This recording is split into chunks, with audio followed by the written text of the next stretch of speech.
And quite frankly, you don't. You got to fight them. Well, that's right. That's why we're here today. That's right. Welcome to the New World Order. They admit at the OECD and the Ex-Im Bank and the IMF, the World Bank, world government with private Madoff-type people running everything. Bernie Madoff, with this legislation passing, is now literally in control of your job, your bank account, your debit card, everything. You think you've been hurt so far? They're going to rape us and rape us and rape us and rape us. Bob Chapman's our guest. Bob, as every week passes, we get a clearer image of exactly what the globalists are doing, and I've come to the realization this week that it is very clear that they're going to go for a full collapse, total depression to try to bankrupt everyone and make people depend on government and consolidate the economy. But at the same time, as Brzezinski and others said, people are now going past the puppet politicians and identifying the banking cartel as the source of corruption and oppression. And so time is running out for them. How do you see this unfolding? Well, first of all, you segue into exactly what I wanted to say. And I was talking with Jim Corbett this morning, and I had said, why hasn't Danny Esselin come out with more information, and Jim Tucker as well, regarding the Bilderberger meeting? And Jim says, well, because everybody knows about it now, it's all out in the open. And I said, well, that's because of talk radio and the Internet. And I said, I guess you're right. So they're going for it exactly as you say they are. And they're going for the whole thing.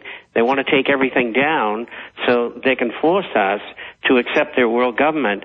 And we got to stop them. We have to inform the people. We have to do the best we can in November to get rid of the charlatans and crooks out of Congress. And I think we might have some success at that. But it's the truth. We got to get more and more people the truth all over the world, and that's what we're doing. Well, before Bilderberg even started this year, a month and a half ago or so, I wrote articles with Paul Watson saying, Bilderberg, the open conspiracy, and pointed out that now they say things at Davos that we got in Bilderberg documents from 50 years ago that they've released. Now they say things in the Financial Times of London that was secret. They admit world government. They admit they want an authoritarian system. They admit all of this because they tried to deny it as long as they could, calling us conspiracy theorists. Now they just discredit themselves when they stonewall, so they're admitting it but trying to put a spin on it. And so they're definitely now naked in what they're doing. That's right, and that gives them exposure only one way. And that's what leads me to believe that they're going to turn the episode in Europe, the 5 weak countries which can't pay their bills and can't pay the debt back. I think they're going to allow, again, decentralization in Europe. And the reason I say that is that Germany, the German people, who never wanted to be in the EU, did not want to be in the Euro, and they still don't, are discussing the possibility of writing off 2/3 to 1/2 of all the debt of the 5 nations that are in trouble, euphemistically called pigs, and I despise that. I don't think they should use such a term, no matter what you think of the countries. And there's a lot of people who live in those countries that don't deserve that. But that's the way Germany is pointing in this direction at that time. And that will lead to a breakup of the euro, and force the elitists to go to the SDR, special drawing right. And there's a good chance it could break up the European Union in that form of decentralization. And that would be ultimately good for them if they get caught and can't get out of it. The other way they can do it is by having a war and say, hey, we didn't do this. The war did it. I mean, that wasn't in our intention. And so I think that's what's coming down the pike. And I think the first one after the euro collapses, which I think it will, I think the next event will be pressure on the EU by the UK, which I think will withdraw and put on tariffs on goods and services. And the U.S. will follow. And that should break up the EU and a lot of the treaty agreements between nations regarding free trade and globalization. You're absolutely right, Bob. How do you see them trying to actually implement this Federal Reserve takeover? Because I've got reports here from ABC News. Senator Shelby and others say financial reform will be repealed. Well, I hope they're right, but in order to do that, we have to help them. And how do we help them? We make sure that we get rid of lots of incumbents who are on the payroll of Wall Street, banking, insurance, pharmaceutical companies, and transnational conglomerates. And if we can do that, we get a shot at it. Now, Bob, to throw this out as we go to break, I get emails, calls, and see comments on our site saying, Alex, why are you against financial reform? Let's get the bankers.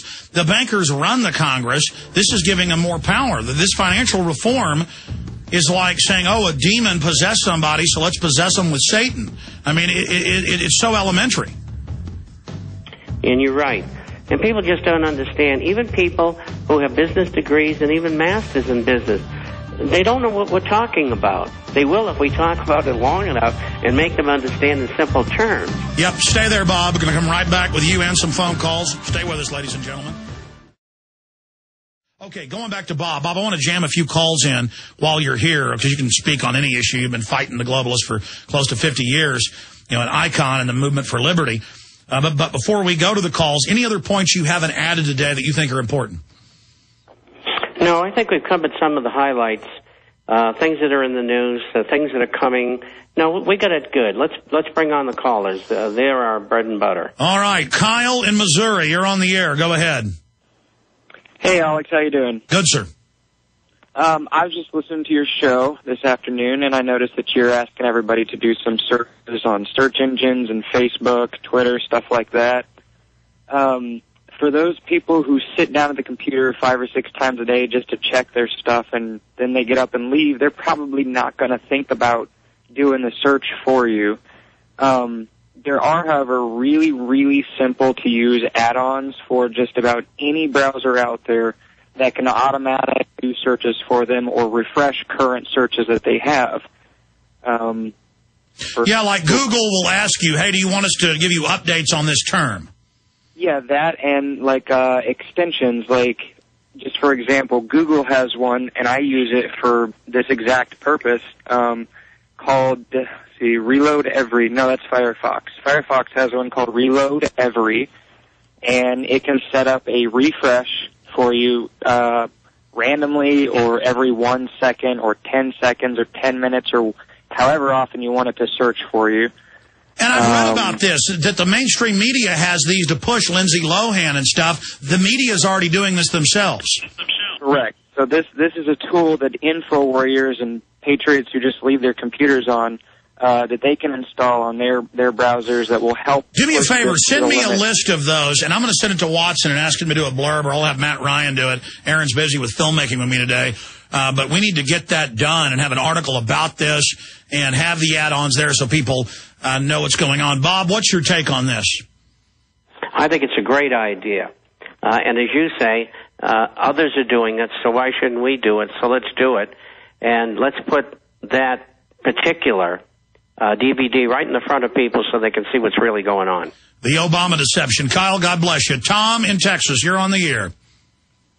Hi, Bob and Alex. Hello. Hey, listen, real quick, Bob, do you see in the next 6 to 9 months a breakdown, a bankrupting of the local municipalities where the police departments and stuff can't run? That was a question I meant to ask Bob. Stay there because I want to throw that out. I mean, it's already happening in Ohio and Michigan and Florida and California where they say we're not going to pave the streets in L.A., the sidewalks.